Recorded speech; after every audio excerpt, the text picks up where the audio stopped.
Hello welcome everybody to the today's current affair class. आज हम आपके टॉपिक्स करेंगे जो आपके इस वीक में बहुत ज़्यादा इंपॉर्टेंट हैं। 4 topics that have gained very much importance in the recent week. पहला आपके पास ऑलरेडी है लेटरल एंट्री, जो गवर्नमेंट ने डिसीजन बैक किया है अभी with respect to the expertise involvement in the civil services. फिर आपके पास एक टॉपिक आता है that was with respect to weakening of the e pharma sector. तो उस कंटेक्स्ट में हम उसे भी देखेंगे कि फार्मा सेक्टर क्या है, उसकी लोकेशनल फैक्टर्स क्या हैं, क्या उसकी इंपॉर्टेंस है, क्या उसके इश्यूज़ आ रहे हैं। फिर आपके पास एक टॉपिक आप लोगों ने देखा होगा, a very important topic with respect to the employment strategies जो लिस्ट करी गई हैं in the context of recent demographic dividend. And एक लास्ट टॉपिक आपके पास और द ई कॉमर्स सेक्टर, जिसके ऊपर बहुत ज़्यादा एक कंसर्न रेज किया गया है by the union minister over it's rapid expansion. तो उसे देखेंगे क्या है, कितने टाइप का है, क्या उसकी इंपॉर्टेंस है, क्या उसकी प्रॉब्लम्स आ रही हैं आज के टाइम के अंदर। And one more topic with respect to Indo Bangladesh that has been already covered in our last classes, तो आप उसे वहाँ पे रेफर कर सकते हैं। तो let's start with our first topic that is lateral entry, centre rolls back its decision. तो सबसे पहले हमें ये देखना होगा कि ये टॉपिक हमारे लिए ज़रूरी क्यों है। टॉपिक हमारे लिए ज़रूरी क्यों है? It becomes a part of our GS paper 2। आपके जीएस पेपर 2 में एक टॉपिक लिखा हुआ है that is role of civil services in a democracy. उस कंटेक्स्ट में आपके पास क्वेश्चन ऑल्टरनेटिव ईयर्स पे आते रहे हैं कि सिविल सर्विसेज का रोल क्या है as a straight forward question. फिर आपके पास ये क्वेश्चन भी आता रहा है कि सिविल सर्विसेज में रिफॉर्म की ज़रूरत क्यों है।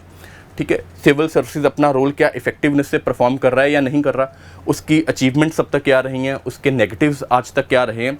और जब हम बात करते हैं सिविल सर्विसेज रिफॉर्म्स की, the most asked question in this context is that we need lateral entry that was also backed by second ARC commission. तो we will see in that particular context सबसे पहले जो चीज़ें हम करेंगे कि ये है क्या, लेटरल एंट्री है क्या, पहली बात। दूसरी बात, वाई वी नीड इट। इस चीज़ के अंदर हम बात करेंगे सिविल सर्विसेज रिफॉर्म्स की, हमें क्या क्या चेंज करने की बात है। एंड सबसे important, criticism, why the centre has rolled back its decision. क्यों ऐसी क्या कंट्रोवर्सी है with respect to lateral entry जो इतना ज़्यादा इसके ऊपर एक इशू क्रिएट किया गया, the criticism that the government had to face. तो सबसे पहले यही देखते हैं कि आपके पास लेटरल एंट्री क्या है। देखिए, आपकी गवर्नमेंट के कंटेक्स्ट में अगर हम बात करें, उसका एक सबसे important part that is with respect to implementation. ये पार्ट कौन परफॉर्म करता है? It is performed by bureaucracy. और हमें ये ऑलरेडी पता है, वी आर यूपीएससी एस्पिरेंट्स, कि हम इस चीज़ के अंदर एक बॉडी बनाई गई है UPSC that on the basis of merit conducts a paper for civil services and you get selected. और इस चीज़ के अंदर क्या है, जॉब सिक्योरिटी भी है। But however, over the period of time, as our diversification of the economy is increasing, और जैसे जैसे हमारे पास नई टेक्निकल फील्ड्स आ रही हैं, with respect to economics it is getting technical, नई एआई है, रोबोटिक्स है, ब्लॉकचेन है, और बहुत ज़्यादा नई फील्ड्स आ रही हैं। तो एक डिबेट हमारी कंट्री में रेस करी गई है that is with respect to a generalist versus specialist. Generalist versus specialist debate. Generalist कौन? जो नॉर्मली हम civil servants through the process of UPSC exam देकर सिलेक्ट होते हैं, they are called as journalists because इनके पास ज़्यादा टाइम ये बोला जाता है कि they do not have a specialisation. किस चीज़ के लिए? With respect to the technical fields. जैसे कि हमने आज की बात करी है, आपका इकोनॉमिक्स के अंदर है, मॉनेटरी पॉलिसी है, फिजिकल पॉलिसी है, उस चीज़ के पास कोई स्पेसिफिक डिग्री नहीं है, सिविल सर्वेंट्स के पास स्पेसिफिक स्टडी नहीं किया गया। आप साइंस एंड टेक्नोलॉजी की फील्ड में आके चलकर सेक्रेटरी बन गए, तो वहाँ पे भी आपके पास कोई स्पेसिफिक फील्ड नहीं है। हमें इस चीज़ के बारे में पता है बिकॉज आपका यूपीएससी जो है it just demands your graduation. इसके बाद ऐसा कोई स्पेसिफिक रिक्वायरमेंट नहीं है, आपके कोई भी डिग्री हो सकती है, कुछ भी हो सकता है। In this context a demand has been रेट्स दैट जैसे जैसे हमारी एक जो सोसाइटी है या इसके पार्ट्स बहुत ज़्यादा टेक्निकल हो रहे हैं, इनको मैनेज करने के लिए हमें किस चीज़ की ज़रूरत है? एक्सपर्ट इंडिविजुअल्स, ऐसे individuals that have gained some sort of qualification in that particular field, जिन्होंने कुछ उस फील्ड के अंदर एक अच्छी फील्ड के, आप ये बोल सकते हैं कि अच्छी पोजीशंस के ऊपर काम भी कर रखा है, प्राइवेट सेक्टर में काम किया हो सकता है। तो उन लोगों के टैलेंट को इन्वॉल्व करने की ज़रूरत है so that these fields can be better managed, we can make better policy, we can provide some better innovations with respect to the policy formulation as well as the implementation.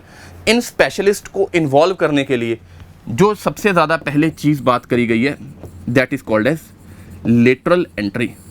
अब इस चीज़ को थोड़ा सा देखते हैं कि लेटरल एंट्री आपके पास है क्या.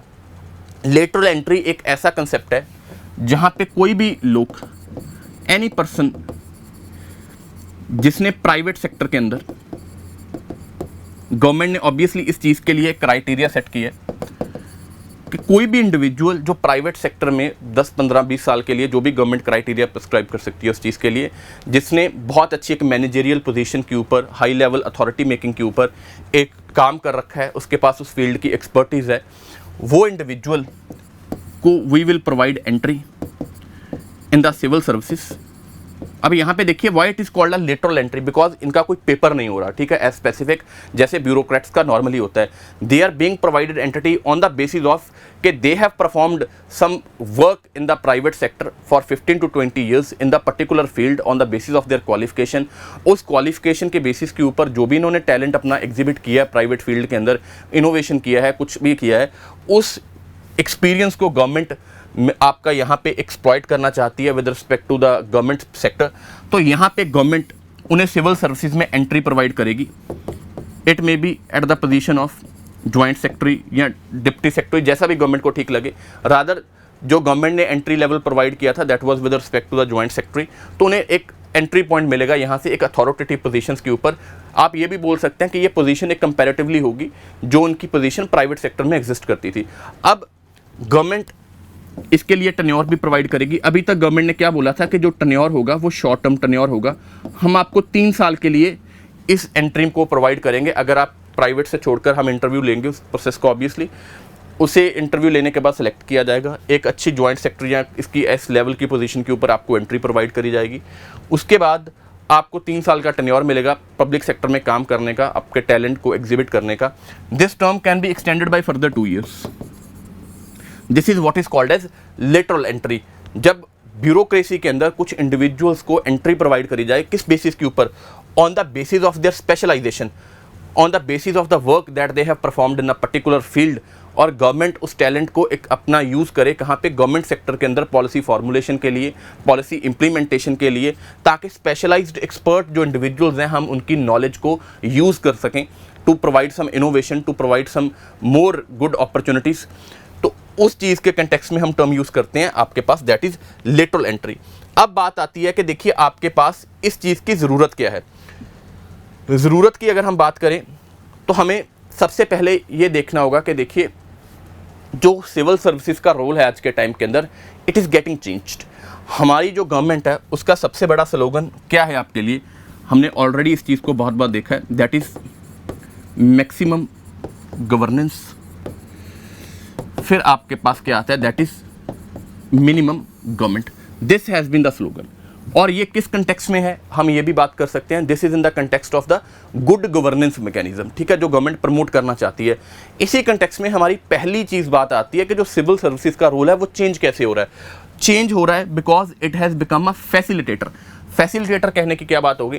1991 रिफॉर्म से पहले जो सिविल सर्विसेज का ज़्यादातर रोल था, it was more of a regulator, ठीक है. आज के टाइम के अंदर गवर्नमेंट ईज ऑफ डूइंग के बिजनेस के ऊपर फोकस कर रही है. गवर्नमेंट का मैकेनिज्म गुड गवर्नेंस है, transparency, accountability and more important efficiency and effectiveness को प्रमोट करना है. उस कंटेक्स्ट में गवर्नमेंट ने क्या बोला है? दैट सिविल सर्वेंट्स और government should be, a government department should act as a facilitator. अगर हम ये करेंगे तो ऑब्वियसली आपकी कंट्री में इन्वेस्टमेंट्स इंक्रीज करेंगी. इन्वेस्टमेंट्स इंक्रीज करेंगी तो economic growth it will also increase to an extent. और हम इस चीज़ का जो आपके पास मैनिफेस्टेशन है, हम इसकी बजट में भी देखते हैं, बहुत बार गवर्नमेंट स्कीम्स या पॉलिसीज़ में भी देखते हैं. आप लोगों ने एक टर्म ज़रूर सुना होगा जिसको हम बार बार यूटिलाइज करते हैं, that is called as indicative planning. जो किस चीज़ की बात करती है? That the government has turned into a facilitator rather than the regulator. तो उस चीज़ की पहली बात है. दूसरी बात हम ऑलरेडी डिस्कस कर चुके हैं, that is in context of specialisation. Specialisation और जनरलिस्ट और एक स्पेशलाइज्ड इंडिविजुअल की डिबेट जो है वो ऑलरेडी आपकी कंट्री में बहुत ज़्यादा चल रही है। स्पेशलाइज्ड इंडिविजुअल्स को टेक्निकल फील्ड्स के अंदर जिन्हें ज़्यादा नॉलेज है, जिन्होंने अपनी नॉलेज को अप्लाई किया है प्रैक्टिकल लेवल्स के ऊपर 10, 15, 20 साल के लिए from the scratch, and they have reach to the higher authoritative position in the private sector, private MNC companies. तो उस नॉलेज को यूटिलाइज किया जाए गवर्नमेंट पॉलिसीज़ को बेहतर बनाने के लिए, रादर कुछ नई इनोवेशन को करने के लिए। वो नॉलेज कहीं ना कहीं ये देखा गया है over the period of time that does not, आप ये बोल सकते हो कि it is not actually applicable in the context of generalist individuals, जिन्होंने उस फील्ड के अंदर बहुत ज़्यादा स्पेसिफिक डिग्रीज या क्वालिफिकेशंस जिन लोगों के पास नहीं है। रादर तीसरा पॉइंट आपके पास यहाँ पे आता है, that is to curb the babudom. Babudom हम टर्म यूटिलाइज करते हैं किस कंटेक्स्ट में? Specifically to highlight the power distance that is prevalent in the country, to highlight indifference and apathetic nature of the bureaucrats that is being provided there. और ये कहीं ना कहीं बहुत ज़्यादा एक्सपर्ट्स ने क्या बोला, ये कहाँ से आ रहा है? That is because of the job security. ठीक है, एक पहला रीज़न इस चीज़ का बताया गया। दूसरा एक इसका रीज़न क्या बताया गया है? दैट एफिशिएंसी को, ब्यूरोक्रेसी की एफिशिएंसी को इन्हांस करने के लिए, उसके एक कमिटमेंट को या डेडिकेशन को इन्हांस करने के लिए टू द पब्लिक वेलफेयर कोई कंपटीशन एग्जिस्ट नहीं करता है। तो इस बाबूडम को कम करने के लिए, एपैथेटिक नेचर को कम करने के लिए, डिलीजेंस को इंक्रीज करने के लिए, रादर ब्यूरोक्रेसी की कमिटमेंट और एफिशिएंसी को बढ़ाने के लिए हमें क्या इंड्यूस करने की ज़रूरत है? We need to induce competition in the civil services. और वो कंपटीशन कहाँ से आएगा? It can be created through the mechanism of lateral entry. जब लोग कुछ बाहर से इन्वॉल्व किए जाएंगे, वो अपने टैलेंट को एग्जिबिट करेंगे, तो it will induce some kind of, आप क्या बोल सकते हैं, कंपटीशन इन द ब्यूरोक्रेसी। तो एक ये चीज़ है आपके पास। फिर आपके पास एक चीज़ ऑलरेडी है, प्राइवेट एक्सपर्टीज़। हमारे पास ऐसी कोई अभी तक कोई as a inter departmental mechanisms exist नहीं करता है आपकी कंट्री में। एक दो ही चीज़ें हैं, एक तो पब्लिक इंस्टीट्यूशंस हैं, एक प्राइवेट इंस्टीट्यूशंस है। रादर दोनों में इंटरऑपरेबिलिटी एग्जिस्ट नहीं करती है। पब्लिक वाला प्राइवेट में जा सकता है ऑब्वियसली आफ्टर द रिटायरमेंट, आप, लेकिन प्राइवेट इंडिविजुअल्स की कोई भी ऐसा स्पेसिफिकली आपकी इन्वॉल्वमेंट पब्लिक इंस्टीट्यूशंस में नहीं है। ज़्यादा से ज़्यादा they can act as a advisers, इससे ज़्यादा कुछ नहीं हो सकता, लेकिन that is also very much controversial. तो गवर्नमेंट उस चीज़ को भी कहीं ना कहीं यूटिलाइज करना चाहती है कि प्राइवेट सेक्टर की जो एक्सपर्टीज़ है, ठीक है, किस कंटेक्स्ट में, पंचुअलिटी के कंटेक्स्ट में लगा लो आप, ऑब्जेक्टिविटी के कंटेक्स्ट में लगा लो आप, एफिशिएंसी के कंटेक्स्ट में लगा लो आप, कंपटीशन के कंटेक्स्ट में लगा लो आप, न्यू इनोवेशंस के कंटेक्स्ट में लगा लो आप। उस प्राइवेट सेक्टर जो वर्क कल्चर है वो कहीं ना कहीं गवर्नमेंट कहाँ पे इंड्यूस करना चाहती है? इन the public institution. Private work culture obviously it is more associated with, आपका क्या बोल सकते हैं, एफिशिएंसी, मोर आउटकम बेस्ड जो वर्क कल्चर है। वेयर एज पब्लिक इंस्टीट्यूशंस का वर्क कल्चर करें तो इसे काफ़ी ज़्यादा क्रिटिसाइज किया जाता है, ओवर रेड टेपिज्म है, ओवर आपके पास डिलेज हैं इन द पब्लिक सेक्टर। उस चीज़ को कम करने के लिए हम प्राइवेट सेक्टर को कहीं ना कहीं इन्वॉल्व करना चाहते हैं। और सबसे इंपॉर्टेंट आपके पास क्या बन जाएगा यहाँ पे? That is the new talent. ठीक है, जो न्यू रॉ टैलेंट है आपके पास, एक तो आपके पास मैकेनिज्म ऑलरेडी है with respect to the traditional CSC paper that is conducted by the UPSC, लेकिन कुछ लोग जो आपका सिविल सर्विसेज में नहीं आए स्टार्टिंग में, rather chose their careers on the basis of there qualifications या टेक्निकल फील्ड्स के अंदर हैं, उन लोगों के पास भी over the 15 to 20 years they have gained some sort of expertise, they have gained some sort of new ideas बोल सकते हो आप, न्यू एक्सपीरियंसेस बोल सकते हो इन द प्राइवेट सेक्टर। उस टैलेंट को गवर्नमेंट क्या करना चाहती है? यूटिलाइज करना चाहती है पब्लिक फील्ड के अंदर, कहीं ना कहीं इंसेंटिवाइज कर कि आपको एक अच्छी पोजीशन के ऊपर, जैसी आपकी पैरेलल पोजीशन प्राइवेट सेक्टर में एग्जिस्ट करती थी, वैसे ही अपॉर्चुनिटी और इंसेंटिवाइजेशन हम आपको प्रोवाइड करेंगे विद रिस्पेक्ट टू द आपका पब्लिक इंस्टीट्यूशंस। आप आइए हमारे साथ काम कीजिए, गवर्नमेंट पॉलिसी वेलफेयर में आपका एक अच्छा कंट्रीब्यूशन हो सकता है, and you will also get to know how the government institutions जो है वो वर्क कैसे करते हैं। उसी के कंटेक्स्ट में अगर हम आगे बात करें तो क्रिटिसिज्म जो है वो किस चीज़ के ऊपर है? क्रिटिसिज्म दो तीन चीज़ें हैं जो बहुत ज़्यादा इस कंटेक्स्ट में हाईलाइट करी गई हैं। पहला है आपके पास that is called as no reservation. No reservation का कंटेक्स्ट क्यों है कि देखिए, एक चीज़ ऑलरेडी चल रही है विद रिस्पेक्ट टू आप लोगों के पास जो अभी एक रिसेंट जजमेंट भी आई है, सब classification of the SC ST।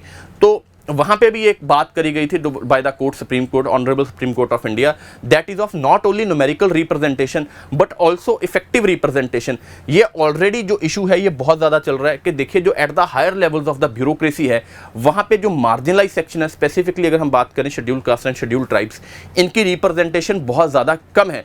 और अगर हम लेटरल एंट्री को इंड्यूस करते हैं बिकॉज उसके अंदर कोई रिजर्वेशन या ऐसा कोटा सिस्टम एग्जिस्ट नहीं करता है, तो rather it will further dilute the empowerment और the numerical strength of the marginalize section at the effective आपका लेवल्स ऑफ द गवर्नमेंट, जो कि एक हायर अथॉरिटेटिव की पोजीशन है।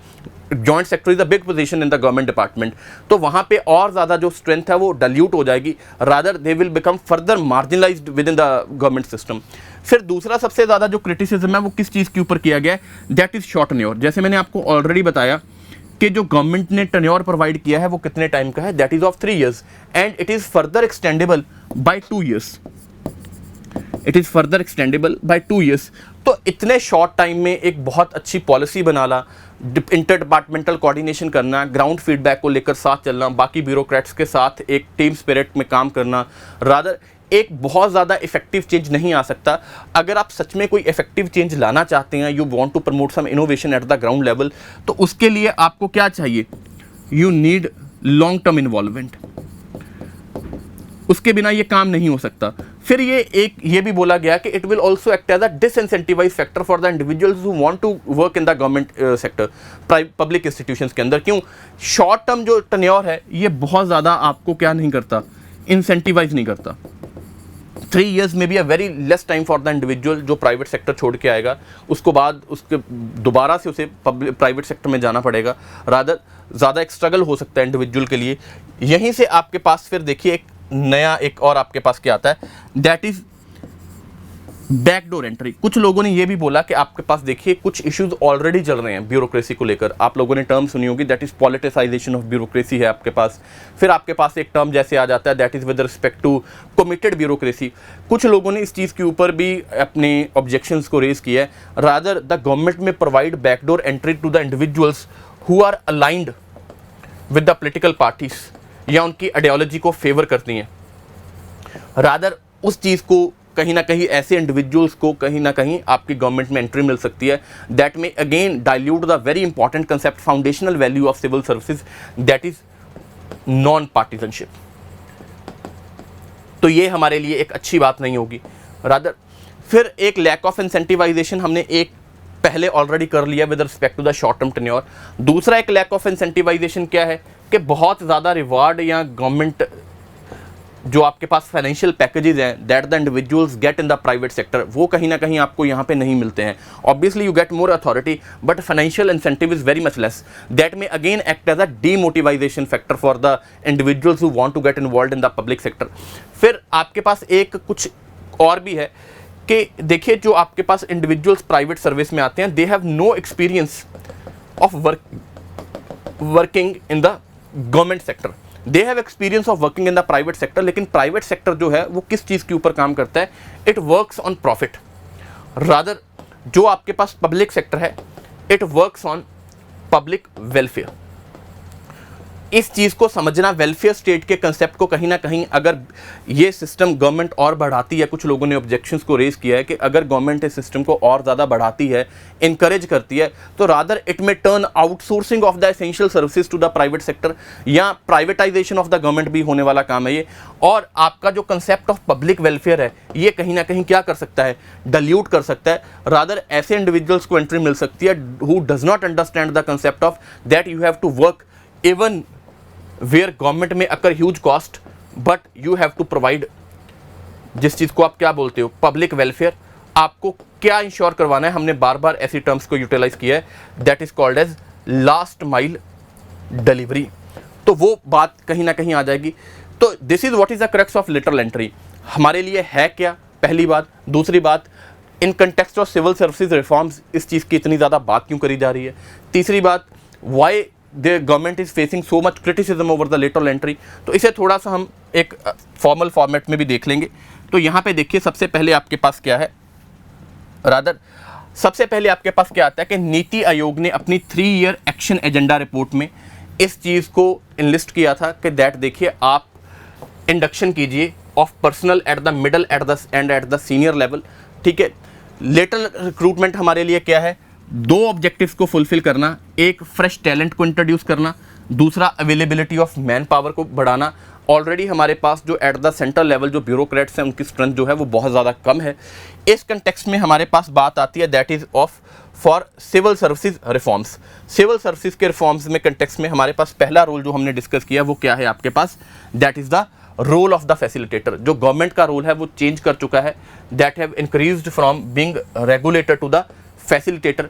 आपके पास स्लोगन है minimum government and maximum governance. दूसरा आपके पास जो रोल आता है हमने ऑलरेडी डिस्कस किया, that is with respect to specialisation. Increased complexities हैं लॉज के अंदर, टेक्नोलॉजी है, गवर्नेंस प्रोसेस हैं जो डिमांड करती हैं किस चीज़ को, that is expertise in the system. फिर आपके पास तीसरी चीज़ क्या है, outcome based policy decision making. जो हमने डिस्कस किया था कि प्राइवेट सेक्टर जो है वो एफिशिएंसी, कम्पिटिटिवनेस और कॉस्ट कटिंग, प्रॉफिट आउटकम के ऊपर चलता है। इस चीज़ को हम इंड्यूस करना चाहते हैं विद रिस्पेक्ट टू आपका गवर्नमेंट सेक्टर। फिर आपके पास बात आती है with respect to private participation. जो इस चीज़ को भी हमने देखा है कि आपके पास इंटरऑपरेबिलिटी जो है वो एग्जिस्ट नहीं करती है, हम उस चीज़ को बढ़ाना चाहते हैं। रादर कहीं ना कहीं जो बाबूडम वाला काम है, एपैथी, इग्नोरेंस, करप्शन, इस चीज़ को कम करना चाहते हैं by inducing the competition. And this is what is there in context of need for civil services reforms. हमें चाहिए क्यों ये चीज़, ओके। फिर हमने क्या डिस्कस किया इस कंटेक्स्ट में, जस्ट अ सेकेंड। फिर हमने डिस्कस किया कि क्रिटिसिज्म किस चीज़ को लेकर है। क्रिटिसिज्म हमने देखा सबसे पहले किस चीज़ को लेकर है, that is over reservation. Reservation क्यों, बिकॉज एज सच कोई कोटाज एग्जिस्ट नहीं करते हैं किसी भी मार्जिनलाइज सेक्शन के लिए, ना ही वो शेड्यूल कास्ट के लिए, ना ही वो शेड्यूल ट्राइब्स के लिए। तो उनकी जो इफेक्टिव, हमने किस चीज़ की बात करी थी, not only numerical plus effective representation जो है वो बहुत ज़्यादा क्या कर जाएगी, डिक्रीज कर जाएगी at the positions of the very important authority in the government. फिर आपके पास क्या आता है, हमने जिस चीज़ को डिस्कस किया था, that is the potential for backdoor entry. कुछ लोगों ने क्या बोला है, इस चीज़ को क्या किया जा सकता है, it could be misused as a backdoor for political appointments, या किस चीज़ के लिए, फेवरेटिज्म के लिए। कमिटेड ब्यूरोक्रेसी का काम या पॉलिटिसाइजेशन ऑफ ब्यूरोक्रेसी जो है वो आने वाले टाइम में आपके पास और ज़्यादा क्या कर सकती है, इंक्रीज कर सकती है। फिर आपके पास हमने इस चीज़ को भी देखा कि जो शॉर्ट टर्म कॉन्ट्रैक्ट्स हैं आपके पास, ये बहुत ज़्यादा आपको हेल्प नहीं कर सकते। क्यों, because in the long term अगर हम बात करें तो कोई बहुत ज़्यादा इफेक्टिव चेंज इतने कम टाइम में आपको मिलने वाला नहीं है। फिर कंट्रास्टिंग वर्क एनवायरनमेंट्स की भी हमने बात करी थी, इस चीज़ के ऊपर बहुत ज़्यादा इशू है। रादर टीम स्पिरिट कैसे आएगी, आप इंटर डिपार्टमेंटल कोऑर्डिनेशन जो है डिफरेंट डिपार्टमेंट्स के बीच में वो कैसे करेंगे। फिर एक आप पॉइंट यहाँ पे और ऐड ऑन कर सकते हैं कि देखिए ये स्किल गैप को तो ज़रूर आपका एंटरटेन कर रहा है, लेकिन ये किस चीज़ को टैकल नहीं कर रहा, it does not tackle the root problems associated with the civil service. जो भी कुछ खराब है, करप्शन है, अगर इनएफिशिएंसी है, रेड टेपिज्म है, डिलेज है आपके पास, ये सारी प्रॉब्लम्स को ये सॉल्व नहीं करता ये reform. Rather we need a much holistic reforms with respect to the civil services. फिर हमने ये भी देखा that these jobs are not rewarding enough financial incentive जो आपका प्राइवेट सेक्टर में एग्जिस्ट करता है, उतना फाइनेंशियल इंसेंटिव नहीं है, that may act as a demotivation factor. और लास्ट हमने क्या भी बोला, it will open the flood gates to the privatisation. जो किस चीज़ के ऊपर काम करता है, रादर जिनको इग्नोरेंस है अभी तक किस चीज़ के लिए, सोशलिस्ट और वेलफेयर करेक्टरिस्टिक्स के बारे में। इस चीज़ के कंटेक्स्ट में हमें इसे क्या किया है, हमने क्रिटिसाइज। तो आपके पास एक अच्छा क्वेश्चन बन सकता है इस चीज़ के लिए with respect to your GS paper 2 governance part के अंदर, दैट पहले बताइए what is lateral entry, then highlight कि what is the need for civil lateral entry और what are the reforms that are required in the civil services. उस context में फिर आपके पास ये भी बोला जा सकता है कि in the recent debate over the lateral services highlight why this particular reform is being so much criticised. और इस कंटेक्स्ट में आपका कंक्लूजन, वे फॉरवर्ड क्या बनेगा, सॉरी वे फॉरवर्ड हम बनाएंगे कहाँ से, आपका सेकंड एआरसी से। सेकंड एआरसी ने भी हमने बोला है दो चीज़ों ने, एक तो रिसेंटली हमने स्टार्टिंग में देखा किसने इसे एडवोकेट किया है, नीति आयोग ने।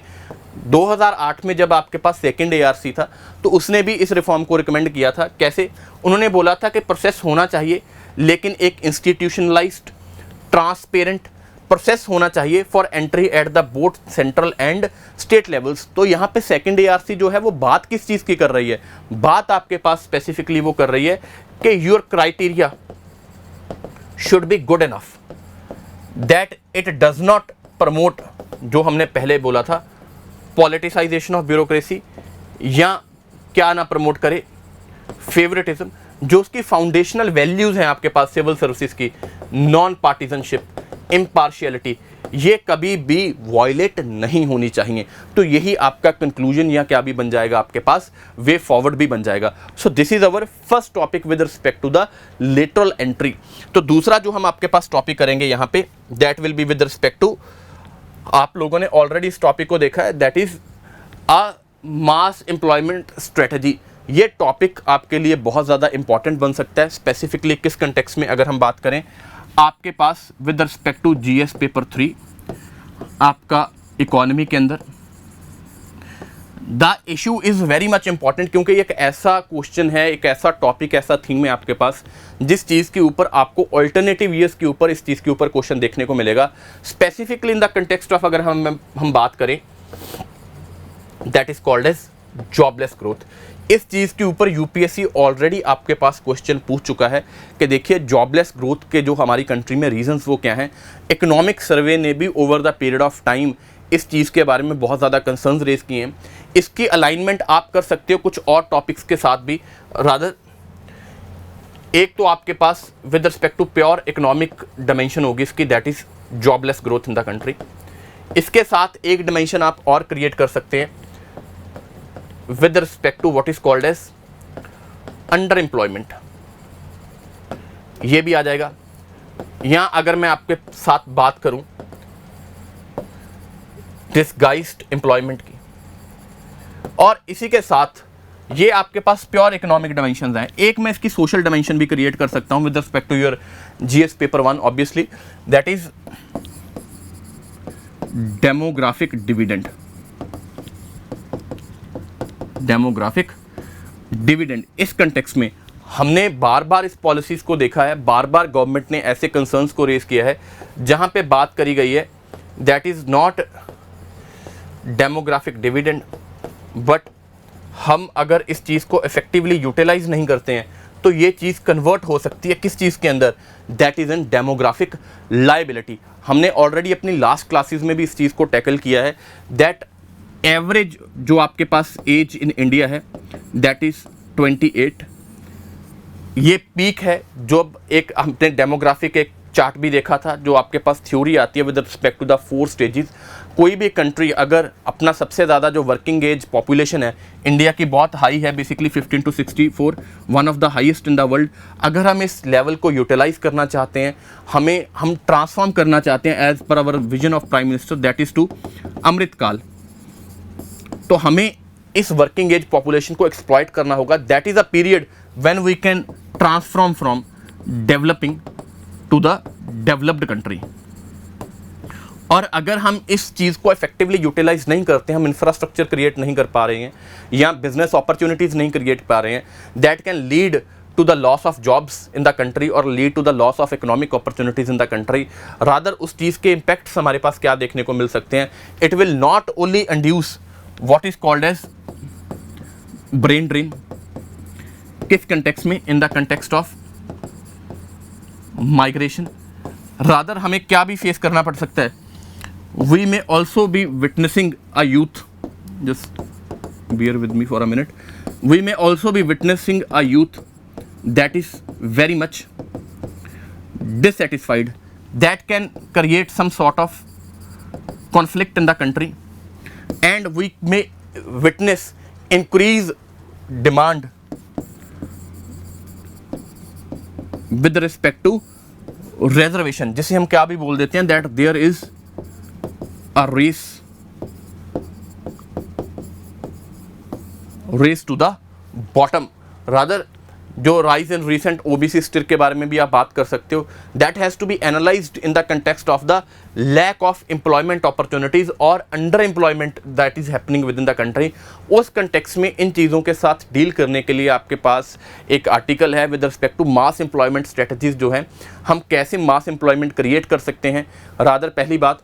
दूसरी बात, जो आपके पास कुछ प्रॉब्लम्स हैं, जैसे कि अंडर एम्प्लॉयमेंट की है आपके पास, डिस्गाइज्ड एम्प्लॉयमेंट की आपके पास प्रॉब्लम्स हैं, हम उन प्रॉब्लम्स को टैकल कैसे कर सकते हैं। तो ये आपके पास एक 10 से जो द ऑथर आपके पास बोल सकते हैं आप, he wrote down 10 to 11 points in this context of mass employment strategies. तो ये आपके पास एक बना बनाया आंसर बनेगा विद रिस्पेक्ट टू, अगर आपके पास ऐसा टाइप क्वेश्चन आता है कि आप अंडर एम्प्लॉयमेंट को कैसे टैकल करेंगे, आपके पास जो स्किल गैप है उस चीज़ को कैसे टैकल कर सकते हैं आप, जॉबलेस ग्रोथ को कैसे टैकल कर सकते हैं आप, या आपके पास आता है कि हम डेमोग्राफिक डिविडेंड जो है इसको इफेक्टिवली यूटिलाइज कैसे कर सकते हैं। तो उन सभी के लिए आपके पास this is the readymade answer in the forms of strategies, in the form of way forward, in the form of major और steps that could be taken by the government.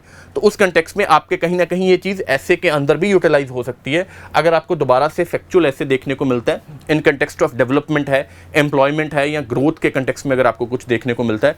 तो लेट्स कम बैक कि हम बात किस चीज़ की कर रहे हैं।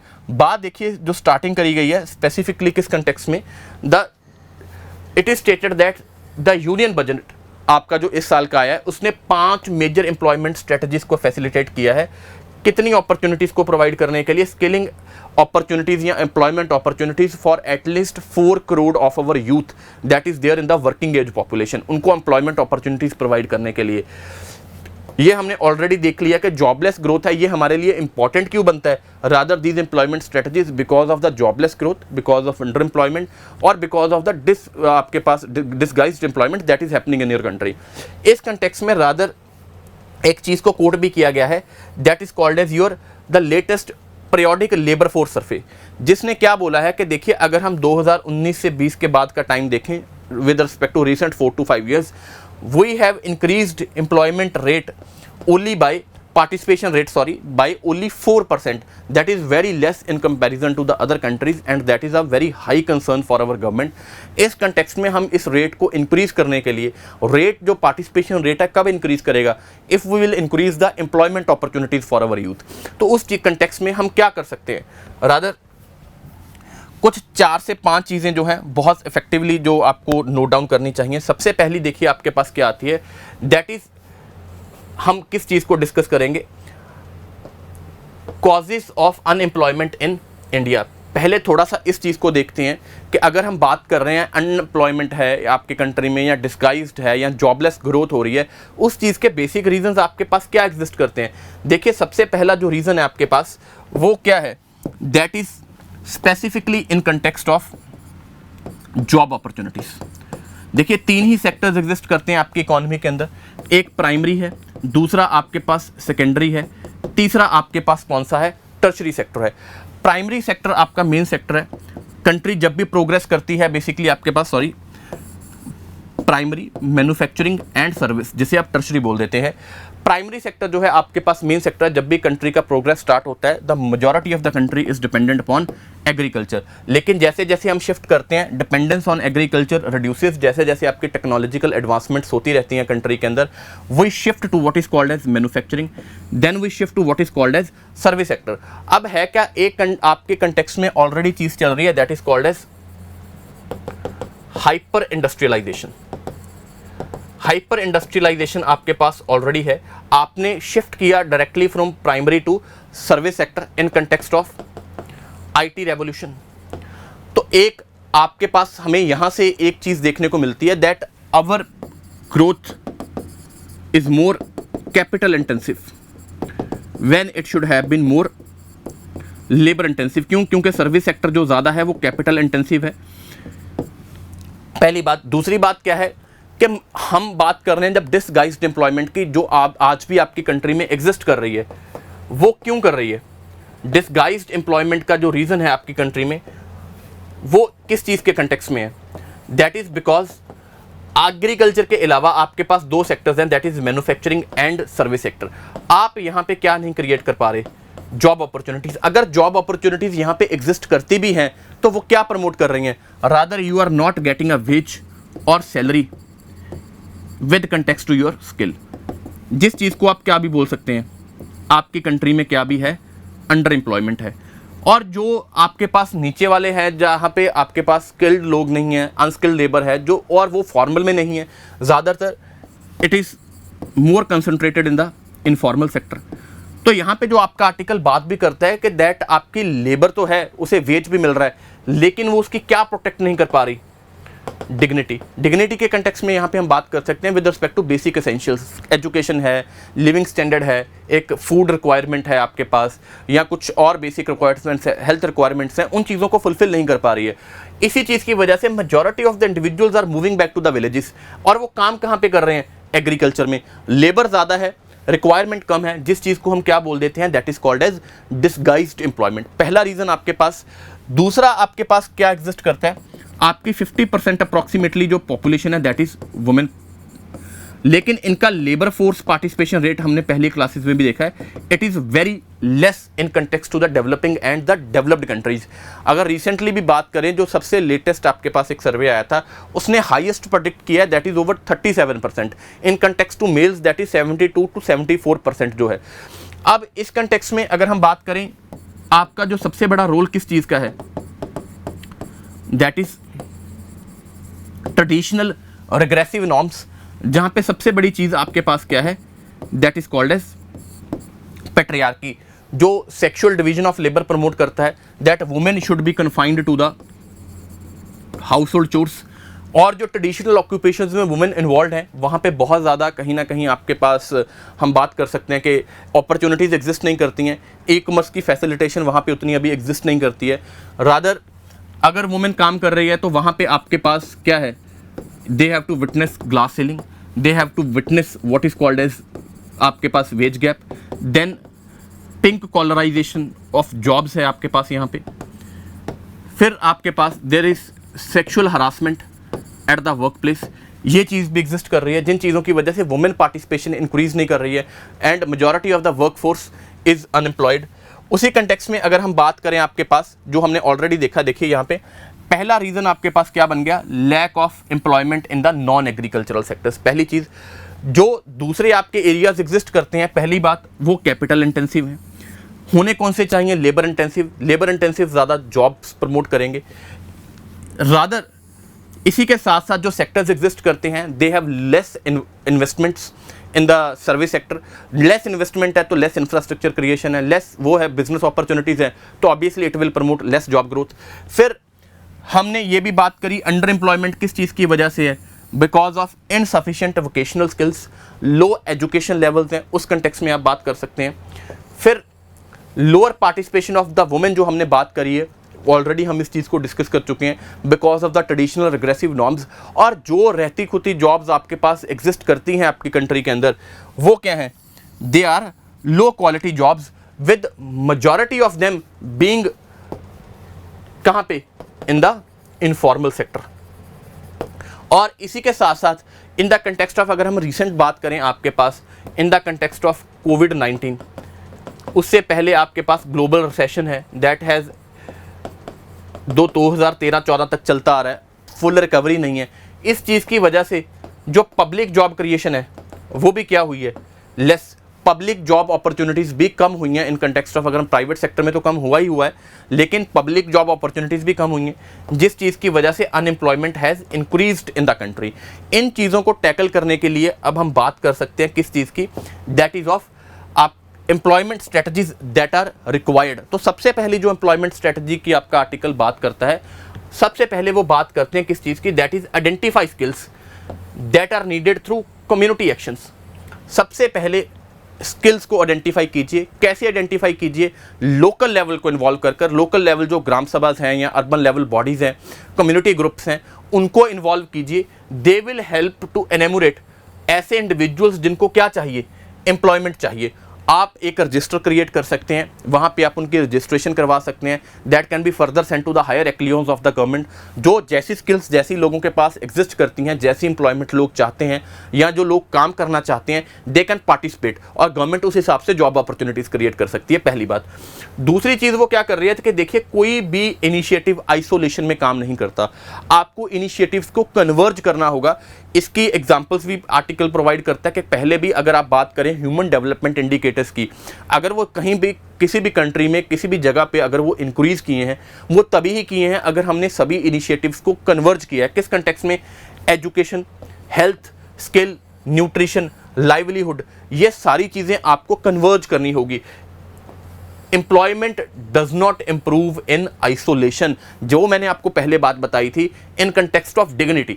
ठीक है, आप एम्प्लॉयमेंट क्रिएट कर रहे हो, लेकिन अगर वो आपकी डिग्निटी को प्रोटेक्ट नहीं कर पा रहा, तो वो लॉन्ग टर्म सस्टेनेबल एम्प्लॉयमेंट नहीं हो सकती। शॉर्ट टर्म के लिए वो चलेगी, लेकिन in the long term when people will not be able to fulfil their health requirement, they will not be able to fulfil their educational requirements, skill को improve नहीं कर पाएंगे, रादर अपने ऊपर इन्वेस्ट नहीं कर पाएंगे, अपनी बेसिक रिक्वायरमेंट्स को फुलफिल नहीं कर पाएंगे, तो वो शॉर्ट टर्म एम्प्लॉयमेंट में कन्वर्ट हो जाएगा, रादर वो लॉन्ग टर्म सस्टेन नहीं करेगा। तो हमें एक ऐसी एम्प्लॉयमेंट क्रिएट करनी होगी रादर जो इन सभी चीज़ों को साथ लेकर चले, तभी ही हम आपकी कंट्री के ह्यूमन डेवलपमेंट इंडिकेटर्स को भी क्या कर सकते हैं, इंप्रूव कर सकते हैं। ह्यूमन डेवलपमेंट इंडिकेटर्स की अगर बात करें, देखिए आप किसी भी कंटेक्स्ट में ले लीजिए, आपके हेल्थ आप ले लीजिए, इन context of women anaemic indicators ले लीजिए, आप माल न्यूट्रिशन के ले लीजिए, वेस्टिंग के ले लीजिए, अगर आप बात करें with respect to gender gap in education की ले लीजिए, आप स्टैंडर्ड ऑफ लिविंग के कंटेक्स्ट में ले लीजिए। India does not fare well, हमारा रैंक हंगर इंडेक्स में या माल न्यूट्रिशन में बहुत ज़्यादा अच्छा नहीं है।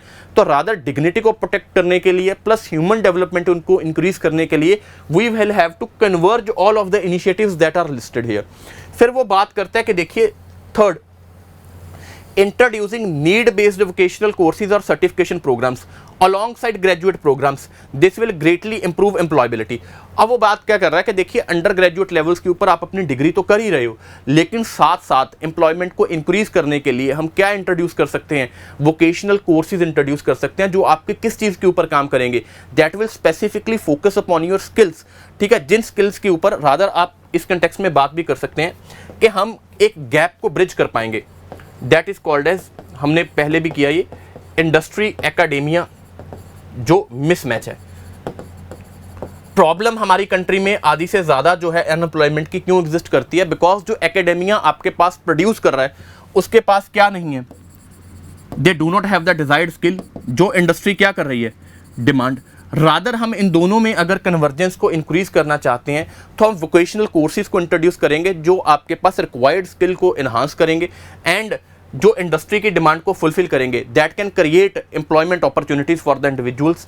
नेक्स्ट पे देखिए आपके पास क्या कर रहा है, सबसे वो क्या बोल रहा है, कह रहा जो भी आपके पास एक प्रोफेशनल्स हैं, स्पेसिफिकली बात कर रहा है आपके पास हेल्थ केयर प्रोफेशनल्स की, जो आपकी कंट्री में प्राइवेट सेक्टर में भी एग्जिस्ट करते हैं या आपकी कंट्री में बहुत ज़्यादा एक एम्प्लॉयमेंट अपॉर्चुनिटी का पोटेंशियल जो रखते हैं आपकी कंट्री के अंदर, स्पेसिफिकली नर्सिस हैं या हेल्थ केयर प्रोफेशनल्स हैं, जेरियाट्रिक केयर गिवर्स हैं, हेल्थ पैरामेडिक्स वाले हैं।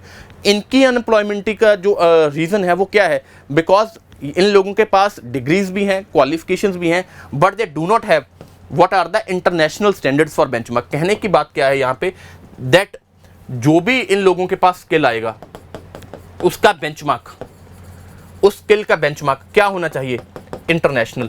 जो इंटरनेशनल स्टैंडर्ड्स एग्जिस्ट करते हैं नर्सिस के लिए, हेल्थ पैरामेडिक्स के लिए, जेरियाट्रिक केयर के लिए, उन इंटरनेशनल स्टैंडर्ड्स को आपको अडॉप्ट करना होगा। उसके हिसाब से आपके इन केयर गिवर्स जो हैं, हेल्थ के हो गए या नर्सिस हैं, जेरियाट्रिक वाले हैं, इन लोगों को आपको प्रिपेयर करना होगा so that they can easily get employed as per their skill. ये लोग एम्प्लॉय नहीं कर पाते या अपना बिलो वेज इनको या अंडर एम्प्लॉयमेंट फेस करनी पड़ती है, क्यों, because they do not have the skill जो किस चीज़ को कंफर्म करे, इंटरनेशनल स्टैंडर्ड्स को, जो मार्केट की डिमांड एग्जिस्ट करती है। तो हम ये कर सकते हैं, वहाँ पे ऐसे स्टैंडर्ड्स को अडॉप्ट कर सकते हैं। आगे देखिए आपका जो आर्टिकल है वो किस चीज़ की बात करता है, सबसे इंपॉर्टेंट हमने एक बात करी थी अभी अनएम्प्लॉयमेंट के कंटेक्स्ट में, दैट आपकी कंट्री के अंदर क्या एग्जिस्ट नहीं करता है, वुमेन पार्टिसिपेशन रेट जो है लेबर के अंदर वो बहुत ही ज़्यादा लो है। मैंने आपको बताया भी था कि जो लेटेस्ट ऑफ द लेटेस्ट सर्वे है वो इसे कितने लेवल के ऊपर प्रेडिक्ट करता है, दैट इज़ 37% के ऊपर। अगर मैं इन कंपैरिजन टू मेल्स बात करूं, दैट इज़ 72-73%, हाफ के लेवल पे एग्जिस्ट करता है। और अगर आप बात करेंगे in context of the other countries such as China, तो वहाँ पे आपके पास at least it is more than 50%। उस चीज़ को इन्हांस करने के लिए हमारा सबसे बड़ा रीज़न क्या है, that is traditional regressive norms. तो वो वहाँ पे बात कर रहा है कि अगर आप पार्टिसिपेशन क्रिएट करना चाहते हो तो सबसे पहले आप क्या कर सकते हो, you can create community cadres, किस चीज़ के, of care givers to run creche for example the women who are pregnant और those who have child infants, वो अपना काम परफॉर्म नहीं कर पाती, rather they have to drop out of the employment race. किस कंटेक्स्ट में, because they have to perform the task of care givers. चाहकर भी रोल परफॉर्म नहीं कर सकती। तो specifically the women who have child infants, तो हम क्या कर सकते हैं, यहाँ पे एक कम्युनिटी कैडर क्रिएट कर सकते हैं जो क्रैच फैसिलिटीज़ रन करेगा चाइल्ड टेक केयर के लिए। रादर वो चाइल्ड टेक केयर परफॉर्म करेगा और women will be involve in works. आपकी इस कंटेक्स्ट में क्या इंक्रीज कर जाएगी, that is the labour force participation rate. तो हम क्रैच फैसिलिटीज को क्रिएट करेंगे कम्युनिटी कैडर्स। रादर इन्हें पे कौन करेगा, इन्हें पे करेगा that will be the local government. हम लोकल गवर्नमेंट के फाइनेंसिस को इतना ज़्यादा स्ट्रॉन्ग करें कि जो भी कम्युनिटी कैडर आपने क्रिएट किया है लोकल लेवल के ऊपर क्रैच फैसिलिटीज़ को रन करने के लिए, वो उन्हें पे कर रहा है। रादर इस चीज़ को थोड़ा सा लॉजिकल एंगल से अगर हम देखें, if the women who is employed, उसे कुछ वेज मिल रहा है and she have to give her child to the crèche facilities and she is also paying for the crèche facilities, तो वो बात दोबारा वहीं पे आ जाएगी। rather it will create a cycle जहाँ पे basically she has nothing to save, her most of the wage जो salary है it will be exploited आप बोल सकते हैं और used in the care giving facilities जो है, rather saving जो है बहुत ज़्यादा लेस हो जाएगी। इस context में it will act as a demotivation factor।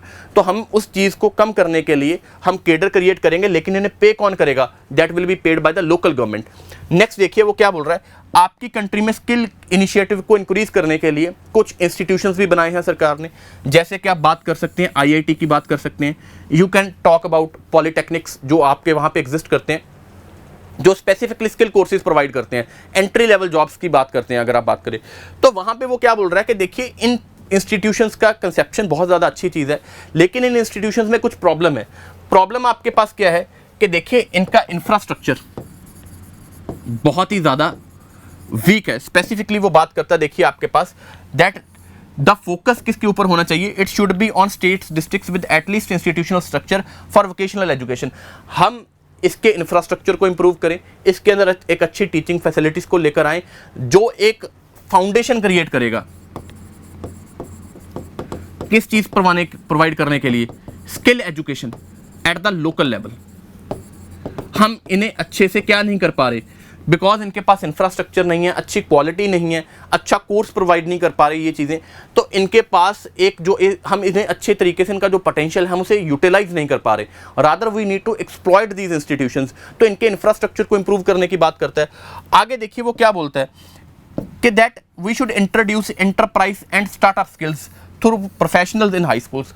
वो क्या बोल रहा है कि देखिए रादर अगर आप अच्छी बिजनेस एनवायरनमेंट क्रिएट करना चाहते हो, आप एंटरप्रेन्योरशिप क्रिएट करना चाहते हो, स्टार्टअप कल्चर को बढ़ाना चाहते हो, सेल्फ एम्प्लॉयमेंट अपॉर्चुनिटीज़ को क्रिएट करना चाहते हो, तो आपको क्या करना पड़ेगा, एक सब्जेक्ट को इंट्रोड्यूस करना पड़ेगा with respect to startup skills हो गया, इंट्रोड्यूस हो गया, आपके पास एंटरप्राइज स्किल्स हो गई, कहाँ पे, at the high school level.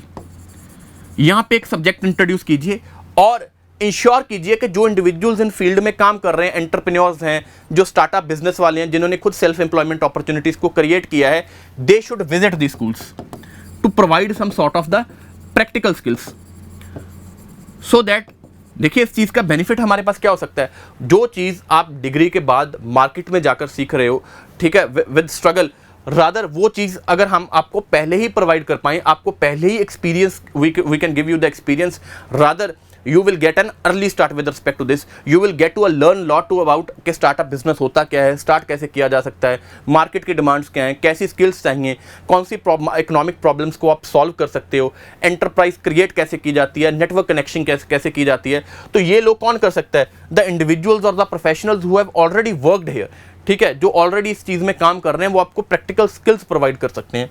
Rather next में देखिए, just give me a second. तो आगे भी देखिए वो सबसे ज़्यादा क्या कर रहा है, कह रहा है एक आपकी कंट्री में सबसे ज़्यादा जो स्टार्टअप बिजनेस या सेल्फ एम्प्लॉयमेंट अपॉर्चुनिटीज़ को क्रिएट करने की सबसे बड़ी प्रॉब्लम क्या है, आपकी कंट्री में क्या एग्जिस्ट नहीं करता, that are the working capital loans बहुत ज़्यादा स्ट्रीमलाइन नहीं है, बैंकिंग रिक्वायरमेंट्स बहुत ज़्यादा हैं, कोलेटरल की रिक्वायरमेंट्स बहुत ज़्यादा हैं, और इनका सबसे ज़्यादा जो नेगेटिव इम्पैक्ट है दैट इज़ वर्किंग कैपिटल ना मिलने का, वो किसके ऊपर है, एक वुमेन लेड एंटरप्राइज के ऊपर। यहाँ कौन है, that are the first generation enterprises.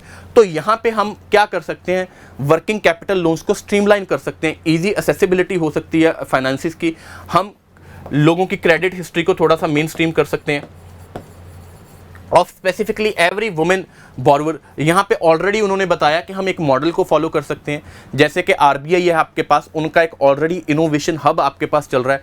ऐसे मॉडल्स को रेप्लिकेट किया जा सकता है विद रिस्पेक्ट टू कि कोलेटरल को आसान कैसे किया जाए, उसकी क्रेडिट हिस्ट्री को स्ट्रीमलाइन कर दिया जाए, ताकि आपको एक्सेसिबिलिटी जो फाइनेंस है वो ईजी हो जाए और आपको आसानी से मिल भी जाए, so that we can create what is called as women led enterprise, और क्या बोला जा सकता है, फर्स्ट जनरेशन एंटरप्राइजेस। हम उन चीज़ों को और ज़्यादा बढ़ा सकें। जब ये सेल्फ एम्प्लॉयमेंट अपॉर्चुनिटीज क्रिएट होंगी, rather you will not only create a business but you will also be a job provider in the country. तो उस चीज़ को कर सकते हैं। एक उन्होंने लास्ट आपके पास क्या बोला है, दैट हम क्या स्टार्ट कर सकते हैं, starting a universal accreditation programme. किस चीज़ के लिए, स्किल प्रोवाइडिंग इंस्टीट्यूशंस के लिए। जो भी आपके पास स्किल प्रोवाइडिंग इंस्टीट्यूशंस है उनके लिए एक एक्रेडिशन प्रोग्राम स्टार्ट कीजिए, जिसकी एक अच्छी सर्टिफिकेशन होनी चाहिए, इंटरनेशनल लेवल की सर्टिफिकेशन होनी चाहिए। साथ ही के साथ आप क्या करें इस कंटेक्स्ट में, specifically the state should get involve with the private sector. दोनों ही इस चीज के लिए क्या करेंगे, पे करेंगे। कहना वो क्यों चाहता है, कह रहा देखिए अगर अकेला स्टेट एक्रेडिशन प्रोग्राम्स के लिए इंस्टीट्यूशंस के अंदर पे कर रहा है तो वो बहुत ज़्यादा हेल्पफुल नहीं रहा है ओवर द पास्ट ईयर्स। क्यों, क्योंकि देखिए अगर आपने प्राइवेट सेक्टर को इन्वॉल्व नहीं किया, उसने इन्वेस्ट नहीं किया किसके ऊपर, that is over man power, तो उसके पास बहुत ज़्यादा मोटिवेशन नहीं है इन लोगों को इंप्रूव करने के लिए, इनको अपस्किल या रीस्किल करने के लिए। अगर आप इन्हें इन्वॉल्व करोगे इन एक्रेडिशन प्रोग्राम्स के अंदर, इंस्टीट्यूशंस के अंदर, ये लोग इन्वेस्ट भी कर रहे हैं मैन पावर के ऊपर, rather they will become very much committed and involve किस चीज़ के लिए, अपनी मैन पावर की स्किल को इंप्रूव करने के लिए। तो हम वो चीज़ भी एक कर सकते हैं। तो दीज आर द, आप ये बोलिए कि एम्प्लॉयमेंट स्ट्रेटजीज, आप मास एम्प्लॉयमेंट क्रिएट कैसे कर सकते हैं। 3-4 चीज़ें आपके पास यहाँ पे बहुत ज़्यादा ज़रूरी बन जाती हैं आपके पास। फर्स्ट वन, अगर हम बात करें, हमने क्या इंक्रीज करवाना है, that is women participation rate. इसके लिए वो स्पेसिफिकली बात करता है किस चीज़ की, वर्किंग कैपिटल लोन्स को स्ट्रीमलाइन करने की। दूसरी चीज़ आपके पास क्या कह रहा है वो, हमने ऑलरेडी इस चीज़ को देखा, कम्युनिटी केडर क्रिएट करने के लिए जो क्या रन करेगा, that will be the क्रैच facilities. दूसरी चीज अगर हम बात करें स्पेसिफिकली वो किस कंटेक्स्ट में ज्यादा कर रहा है, दैट इज स्किल गैप को फुलफिल करने के लिए। स्किल गैप को फुलफिल करने के लिए आप क्या कर सकते हो, आप आइडेंटिफाई कर सकते हो इन स्किल्स को। कैसे, through decentralised action. Community level पे आप क्रिएट कीजिए, एक लिस्ट क्रिएट कीजिए जो आपको पता लगेगा कौन एम्प्लॉयमेंट करना चाहता है, कौन नहीं करना चाहता है। फिर आप किस चीज़ को फॉलो कीजिए, इंटरनेशनल बेंचमार्क्स को आप फॉलो कीजिए। और रादर एक आप क्या कीजिए, इसी के साथ साथ वो उसने अभी हमने देखा, आप यूनिवर्सल स्किल एक्रेडिशन प्रोग्राम, आप उस चीज़ को लॉन्च कीजिए। इसी के साथ साथ वो आपको आगे चलकर कुछ और भी बोल रहा है जो हमने ऑलरेडी इस कंटेक्स्ट में देखा भी है। रादर स्किल के कंटेक्स्ट में इंडस्ट्री और एकेडेमिया मिसमैच को फुलफिल करने के लिए आप एंटरप्राइज स्टार्टअप स्किल्स इसे एज अ सब्जेक्ट इंट्रोड्यूस कीजिए इन द हाई स्कूल्स, जहाँ पे पढ़ा विजिट किसकी होनी चाहिए, प्रोफेशनल्स को क्या किया जाना चाहिए, इन्वॉल्व किया जाना चाहिए। These are the key takeaways for the strategies और the things that should always come in your answer. और ये आपके पास एक रेडीमेड आंसर बनेगा with respect to measures. Working women participation के लिए आप क्या कर सकते हैं, स्किल गैप के लिए आप क्या कर सकते हैं, और एक अच्छी एंटरप्राइज और सेल्फ एम्प्लॉयमेंट स्किल्स को इन्हांस करने के लिए आप क्या कर सकते हैं। उस कंटेक्स्ट में these points will be very much helpful for you. ये आपका की टेक अवे है मास एम्प्लॉयमेंट वाली स्ट्रेटजी से। And you should always remember कि आपकी गवर्नमेंट ने ऑलरेडी जो है क्या इनिशिएटिव्स लिए हैं, इकोनॉमिक बजट के अंदर क्या लिखा गया है, that can also be asked with respect to your prelims examination. फिर आपको ये भी पता होना चाहिए स्पेसिफिकली इन दिस कंटेक्स्ट कि कॉजेज ऑफ अनएम्प्लॉयमेंट क्या है। Just very straight forward question UPSC पिछले 1-2 साल में पूछता रहा है आपसे, तो उस कंटेक्स्ट में भी आपके पास एक अच्छी नॉलेज होनी चाहिए और ये आपका वे फॉरवर्ड या मेजर बनेगा। Let's move forward. फिर देखिए, फिर आपके पास एक आर्टिकल आता है that is with respect to the pharmaceutical sector, that imports जो हैं वो वीक कर रहे हैं आपके फार्मास्यूटिकल सेक्टर को। तो स्पेसिफिकली थोड़ा सा इस चीज़ को देखेंगे कि हम किस चीज़ की बात कर रहे हैं। सबसे पहले थोड़ा सा डाटा देखते हैं फार्मास्यूटिकल सेक्टर की। अगर हम बात करें, देखिए we have already witnessed the importance of pharmaceutical factors in the times of कोविड-19। इंडिया ने एक इनिशिएटिव स्टार्ट किया था, that was vaccine Maitri, vaccine diplomacy. हम तभी स्टार्ट कर पाए अगर हमारी फार्मास्यूटिकल स्ट्रेंथ बहुत ज़्यादा है, हम मैन्युफैक्चरिंग में बहुत ज़्यादा स्ट्रांग हैं। रादर हमने कुछ वैक्सीन्स को क्रिएट भी किया, जिसमें आपके पास for example Serum Institute of India भी है, एक भारत बायोटेक वैक्सीन भी आई थी आपके पास। उस कंटेक्स्ट में हमें पता चलता है कि ये सेक्टर हमारे पास कितना ज़्यादा इंपॉर्टेंट है। Rather it can be a big thing for India in the next few years. लेकिन इसकी कुछ प्रॉब्लम्स हैं, कुछ हर्डल्स हैं। Let's start out. पहले कुछ डाटा देखते हैं आपके पास जो आपके आंसर में आपको हेल्प कर सकता है। पहली बात, India ranks 3rd worldwide as per the producer of drugs and pharmaceuticals by the volume that can be used as a data with respect to factual। आप अपने इश्यूज़ में या अपनी इंपॉर्टेंस में सब्सटेंशिएट कर सकते हैं, या अपनी इंट्रोडक्शन के लिए भी इसे यूटिलाइज कर सकते हैं। दूसरा क्या बोल रहा है आपके पास, India accounts for 60% of the global vaccine production, making it the largest vaccine producer in the world. ये भी आपकी इंपॉर्टेंस को हाईलाइट कर रहा है। आप मैन्युफैक्चरिंग के कंटेक्स्ट में बात करना चाहते हैं, एम्प्लॉयमेंट जो प्रोवाइड कर रहा है फार्मास्यूटिकल सेक्टर, आप उस कंटेक्स्ट में बात करना चाहते हैं, तो आप इसको देख सकते हैं। रैदर फिर आपके पास क्या था, फार्मा सेक्टर कंट्रीब्यूट, सबसे important 1.72% to the country's GDP. Approximately it is very much near to 2% of the GDP. हमने वही बात की अभी तक कि in the next few years it can be a very big thing for India. लेकिन हम इसको इंपॉर्टेंस इसकी को यूटिलाइज कैसे कर सकते हैं, rather note these points for your introduction. अपने आंसर को स्टार्ट करने के लिए हमने ऑलरेडी क्लासेस में देखा कि आंसर को आप 2-3 तरीके से स्टार्ट कर सकते हो। या तो आप डिफाइन कर सकते हो, या आप डाटा के थ्रू स्टार्ट कर सकते हो, या आप किसी एग्जाम्पल के थ्रू स्टार्ट कर सकते हो। तो rather this is a most accurate way of starting answer. अगर आपसे पूछा जाता है कि इंपॉर्टेंस ऑफ फार्मास्यूटिकल सेक्टर क्या है, या आने वाले टाइम्स में बेसिकली इसका पोटेंशियल कैसे यूटिलाइज किया जा सकता है, इंडस्ट्री के ऊपर क्वेश्चन जो है अल्टरनेटिव ईयर्स के ऊपर आता ही रहा है यूपीएससी में। जैसे the last recent question was with respect to the pharmaceutical industry, food processing industry, कि इसका पोटेंशियल क्या है, कैसे यूटिलाइज हो सकता है। तो इंडस्ट्री एक इंपॉर्टेंट टॉपिक है आपका, पेपर 1 के लिए भी, आपका ज्योग्राफी में भी आता है इंडस्ट्रीज एंड नेचुरल रिसोर्सेज, और आपका पेपर 3 में भी आता है इकोनॉमी के अंदर with respect to as a specific industrial sector of the country. तो नेक्स्ट देखते हैं स्पेसिफिकली कि लोकेशनल फैक्टर्स क्या हैं। सबसे पहले इंडस्ट्री को देखिए, आप किसी भी इंडस्ट्री को तैयार करना चाहें, 3 चीज़ें आपके हाथ में होनी चाहिए with respect to prelims as well as with respect to mains. थोड़ा सा हमने डाटा देख लिया जो ऑलरेडी हम पहले कर आए हैं। फिर सबसे इंपॉर्टेंट देखिए कि उसका लोकेशनल फैक्टर क्या है, चाहे स्टील है, चाहे कॉटन है, चाहे टेक्सटाइल है, चाहे फूड प्रोसेसिंग है, चाहे स्मार्टफोन इंडस्ट्री है, उसके लोकेशनल फैक्टर्स क्या हैं, क्या चीज़ें उसकी लोकेशन को डिसाइड करती हैं। फिर उसके बाद उसकी इंपॉर्टेंस क्या है, और फिर उसके इश्यूज क्या हैं। ये 3-4 चीज़ें आपके हाथ में होनी चाहिए। लोकेशनल फैक्टर आपका स्पेसिफिक क्वेश्चन आ सकता है with respect to the prelims examination, कि बताइए भाई अगर आपकी फॉर एग्जांपल फार्मास्यूटिकल इंडस्ट्रीज कहाँ पे लोकेटेड है, टेक्सटाइल प्लांट्स जो हैं वो कहाँ पे लोकेटेड है। तो यहाँ पे आपके देखिए लोकेशनल फैक्टर्स आपके लिए क्या बनेंगे। सबसे पहला क्या है, it is a footloose industry and hence mainly located near the market. Footloose industry का मतलब क्या होता है, that is not very much dependent upon raw material, जो इस चीज़ के ऊपर बहुत ज़्यादा डिपेंडेंट नहीं अपने आप को स्टैब्लिश करने के लिए। जो ज़्यादातर है rather than the production side, it is a more of a consumptional factor जो है हमारे पास काम करेगा फार्मास्यूटिकल में, क्योंकि डिमांड कहाँ पे है, it is in the market, consumption भी यहीं पे हो रही है ज़्यादा। तो नियर द मार्केट आपको फार्मास्यूटिकल प्लांट्स देखने को मिलेंगे, सबसे पहली बात। दूसरा देखिए आपके पास क्या है, government policies play a huge role. Specifically example है आपके पास जैसे कि pharmaceutical industries in Baddi. Government policies किस कंटेक्स्ट में आप बात कर सकते हो, देखिए टैक्स इंसेंटिव्स प्रोवाइड करती है गवर्नमेंट, आपको फाइनेंशियल पैकेज भी प्रोवाइड कर सकती है गवर्नमेंट।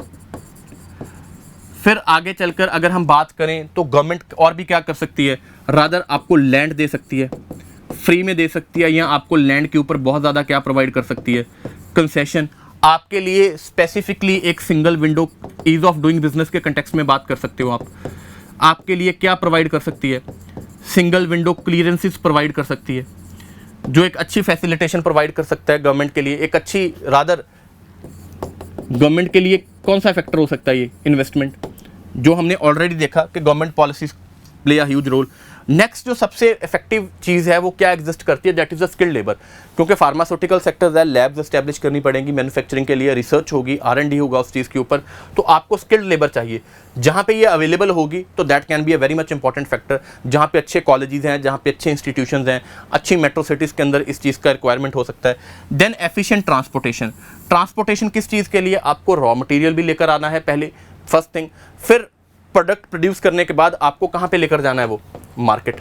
तो connectivity is also a big factor, road infrastructure अच्छा होना चाहिए, वो एक बहुत बड़ा रोल प्ले कर सकता है। Then the research centres. Research centres मैंने आपको ऑलरेडी बताया, because majority of the work is done in the labs. Government के क्या प्रोविजंस है उस चीज़ के लिए, क्या जहाँ पे आपने सेंटर या अपनी इंडस्ट्री को स्टैब्लिश किया है वहाँ पे एसोसिएटेड टेक्नोलॉजी जो है वो अवेलेबल है या नहीं अवेलेबल है, आपकी लैब रिक्वायरमेंट्स फुलफिल हो सकती हैं या नहीं हो सकती। तो these factors play a huge role. Footloose industry है सबसे पहले बात, ये याद रखिए। दूसरी बात गवर्नमेंट पॉलिसी, तीसरा skilled labour, then connectivity through transportation, and last आपका रिसर्च सेंटर कहाँ पे एस्टेब्लिश्ड है, that plays a huge role. और यही फैक्टर्स हैं जो इसे लेकर चलते हैं, जैसे हमने ऑलरेडी बोला, that makes it establish near the market. तो ये आपके पास क्या हो गए, लोकेशनल फैक्टर्स। नेक्स्ट चलिए आगे। अगर हम देखें आपके पास ज़्यादातर, पहले जो आपके पास यहाँ पे एक मेजर क्वेश्चन बन सकता है, जो ज़्यादातर आपके पास फार्मास्यूटिकल इंडस्ट्रीज़ हैं वो कहाँ पे लोकेटेड हैं, they are located on the west coast of India, that is Gujarat, Maharashtra, और नीचे तक चलते जाइए आप, फिर कर्नाटका है, फिर आपके पास केरला है। देखिए इस चीज़ का हिंट जो है, why they are located on the western coast, इस चीज़ का हिंट आपको ऑलरेडी मिल सकता है। कहाँ से, अगर मैं आपसे पूछूँ, जो इंडिया के मोस्ट ऑफ द जो पोर्ट्स हैं वो ईस्ट कोस्ट के ऊपर अवेलेबल हैं या वेस्ट कोस्ट के ऊपर अवेलेबल हैं, अगर वो वेस्ट कोस्ट के ऊपर हैं तो why most of the ports are located there, दूसरी साइड के ऊपर क्यों नहीं है। तो यहीं से हम अपना क्वेश्चन स्टार्ट करेंगे। पहली बात देखिए क्या है कि इंडस्ट्री को क्या चाहिए, रॉ मटेरियल। रॉ मटेरियल इसका मेजर कहाँ से मिलता है, that is from the petrochemical hubs that are situated in the country. और most of the petrochemical hubs जो हैं वो कहाँ पे हैं, they are near Gujarat and Mumbai. So that makes it a obvious choice that we will be establishing our industry on the west coast, पहली चीज़। दूसरी चीज़ देखिए आपकी कंट्री, जो आपके पास क्वेश्चन भी है इस कंटेक्स्ट में, आपकी कंट्री का जो फार्मास्यूटिकल सेक्टर है वो डिपेंडेंट है किस चीज़ के ऊपर, APIs, एक्टिव फार्मास्यूटिकल इंग्रेडिएंट्स, जो आप क्या करते हो, इंपोर्ट। और मेजॉरिटी ऑफ द इंपोर्ट आता कहाँ से है, चाइना, जो इस चीज़ को क्या करता है, सप्लाई को डोमिनेट करता है। तो एक्टिव फार्मास्यूटिकल इंग्रेडिएंट्स को आपको इंपोर्ट करना पड़ेगा। इंपोर्ट करने के लिए आपको कहाँ पे एस्टैब्लिश करनी पड़ेगी industry, it can be near the ports. और western coast of India it is a most obvious choice to, आपके जो ज़्यादातर पोर्ट्स हैं वहाँ पे सिचुएटेड है, तो ऑब्वियस चॉइस बन जाएगी इंडस्ट्री को एस्टैब्लिश करने के लिए भी। यही आपका नेक्स्ट पॉइंट है, that is proximity to ports for easy exports of medicine as well as imports. Import वाला फैक्टर हम ऑलरेडी डिसाइड कर चुके हैं। एक चीज़ इसके साथ आ भी सकती है, इम्पोर्ट्स के साथ पोर्ट की नियर एस्टैब्लिश करने के डबल फायदे हैं। आपने रॉ मटेरियल या APIs अपना इंपोर्ट कर लिया, रादर आप प्रोडक्ट को क्या भी करेंगे, एक्सपोर्ट।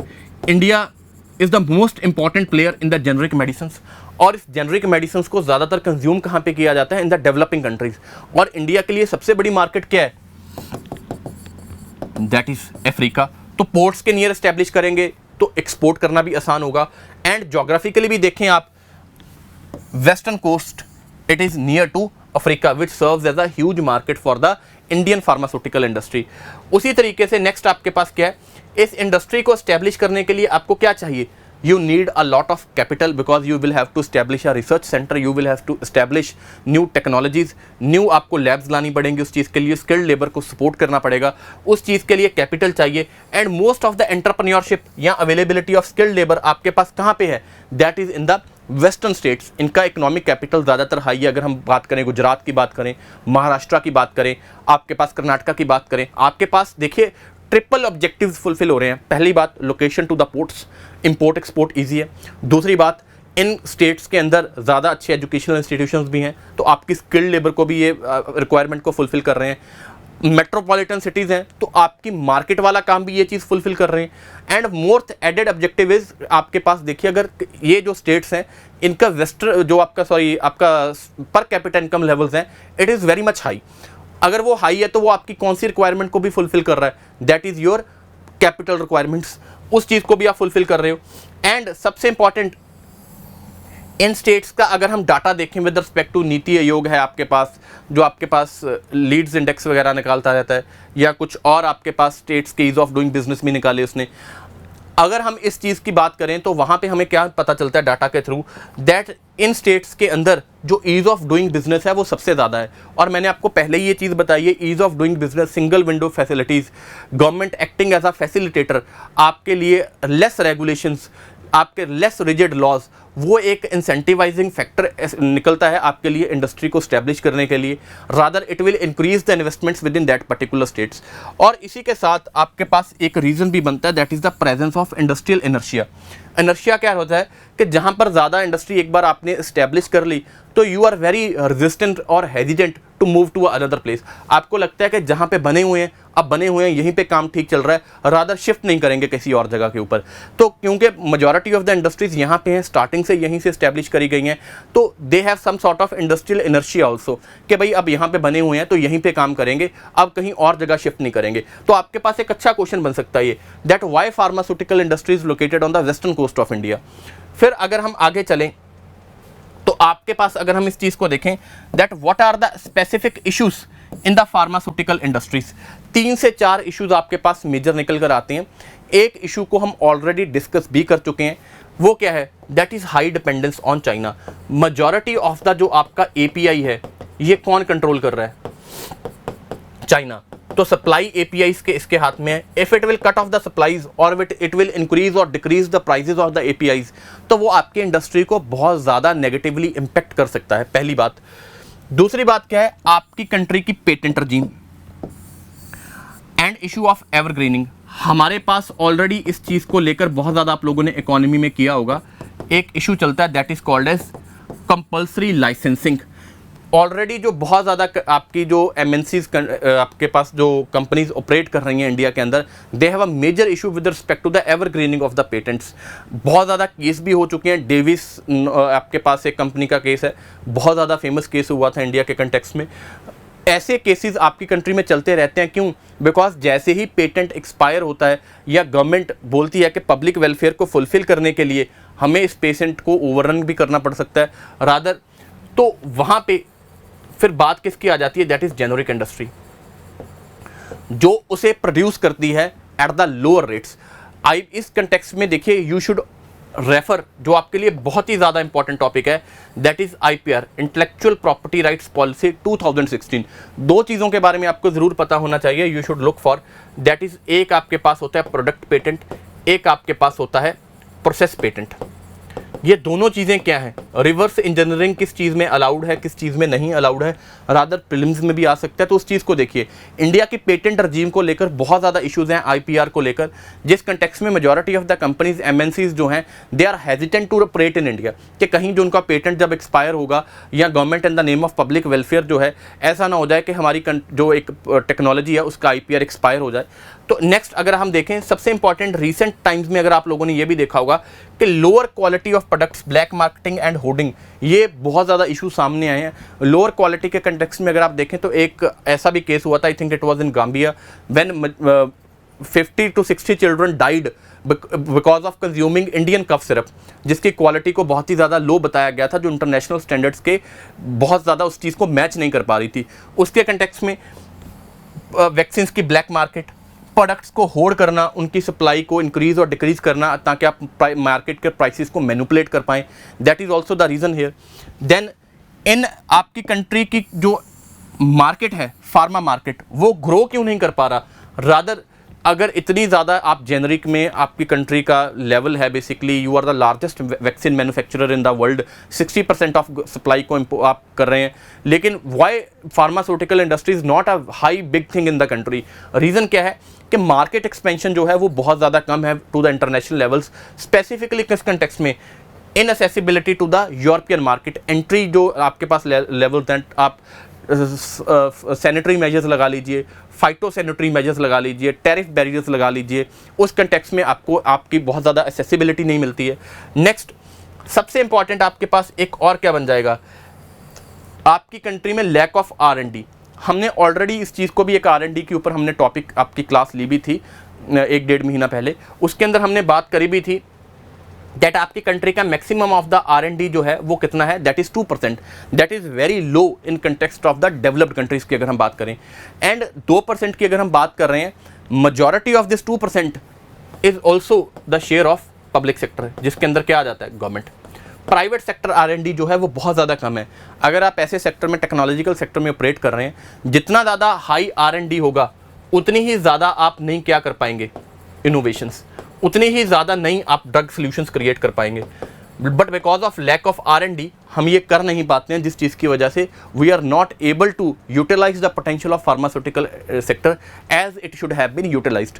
तो 3 से 4 चीज़ें हैं। डिपेंडेंस वाला पॉइंट है आपके पास, पेटेंट रजीम वाला पॉइंट है एक आपके पास, लोअर क्वालिटी वाला है आपके पास, एक आपके पास inaccessibility to the European market वाला पॉइंट भी है आपके पास।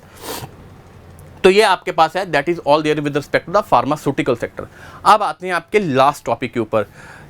जो आप लोगों ने न्यूज़ पढ़ी होगी, it was not as such a specific article but a news was there with respect to the जो आपके यूनियन मिनिस्टर हैं Piyush Goyal, he raised concerns over the rapid expansion of the e-commerce sector जो है आपके country के अंदर।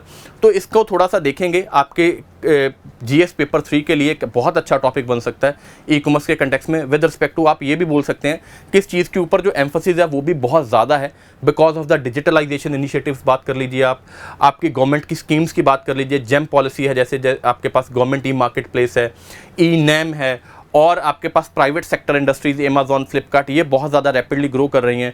New technological companies है, Zomato, Swiggy, they are also internet based platforms हैं जो आपके पास।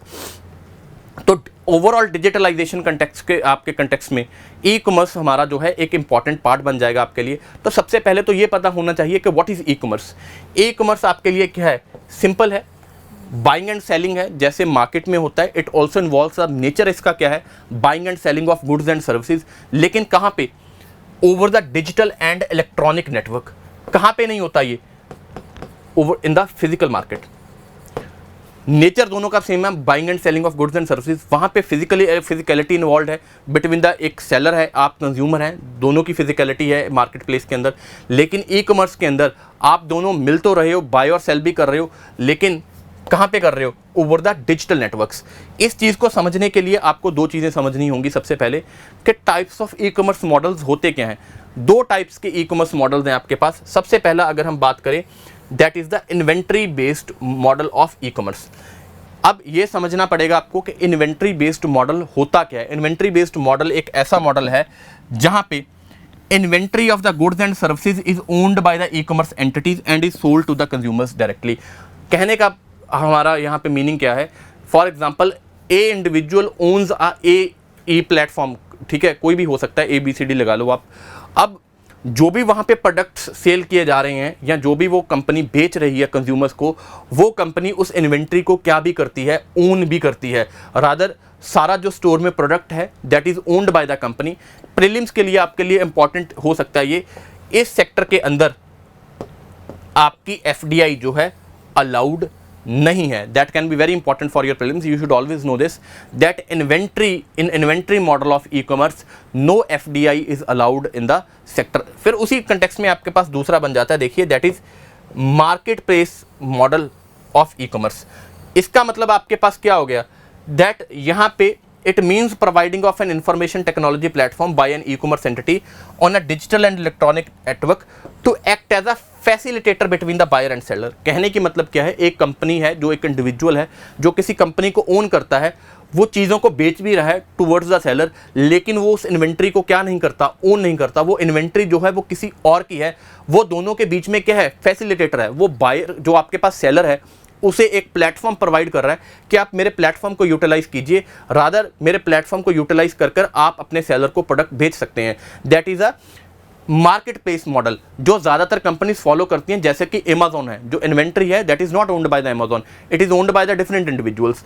अब यहाँ पे आपको ये पता होना चाहिए, इस सेक्टर के अंदर 100% FDI is allowed under the automatic route. दोनों चीज़ों प्रीलिम्स के लिए आपके लिए बहुत ज़्यादा ज़रूरी है। पहली बात, जो इन्वेंट्री बेस्ड मॉडल है, no FDI is allowed in this particular sector. जो आपके पास मार्केट प्लेस मॉडल है, इसके अंदर 100% FDI इन्वॉल्व है। इसके साथ आपको ये भी पता होना चाहिए that it is allowed under the automatic route. यहाँ पे कोई क्लियरेंस वाला काम नहीं है कि 74% आप कर लेंगे, उसके बाद आपको क्लियरेंस लेनी पड़ेगी, फिर 100% कर सकते हैं आप। It is allowed under the automatic route. अब इसकी आगे बात करते हैं आपके पास, दैट इज़ आपके पास कुछ डाटा भी है, जैसे हमने पहले ई कॉमर्स सेक्टर में, सॉरी आपका फार्मास्यूटिकल सेक्टर में देखा था, आप यहाँ पे भी इस डाटा को यूटिलाइज कर सकते हैं। डाटा आपके पास किस कंटेक्स्ट में है, देखिए सबसे पहले ई कॉमर्स जो है it comprises around 8% of the total retail sales in India इन 2022।